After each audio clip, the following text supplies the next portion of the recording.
விநாயகர் சதுர்த்திக்கு ஸ்பெஷல் பூர்ண கொழுக்கட்டை தாங்க பார்க்க போகிறோம். நல்லா சாஃப்டாக உள்ள பூர்ணம்லாம் பார்த்திங்கன்னா நல்லா ஜூஸியாக செம்ம டேஸ்ட்டாக இருக்கும்.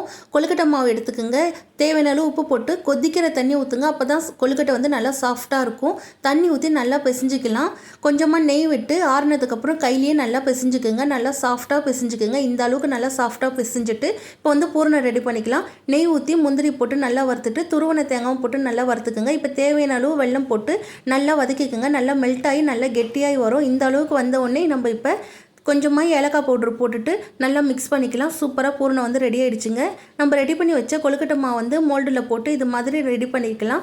இது மாதிரி உள்ளே வச்சுட்டு நம்ம பூர்ணம் வச்சு ரெடி பண்ணால் சூப்பராக கொழுக்கட்டையே ரெடி ஆகிடுச்சுங்க. இட்லி குண்டால வந்து தண்ணி ஊற்றி வச்சுட்டு தட்டில் வந்து நெய் தடவிட்டு நம்ம ரெடி பண்ணி வச்சுருக்க கொழுக்கட்டையெல்லாம் வச்சு ஒரு 10 நிமிஷம் வேக வச்சு எடுத்தால் சூப்பராக சாஃப்டாக கொழுக்கட்டை வந்து ரெடி ஆகிடுச்சுங்க.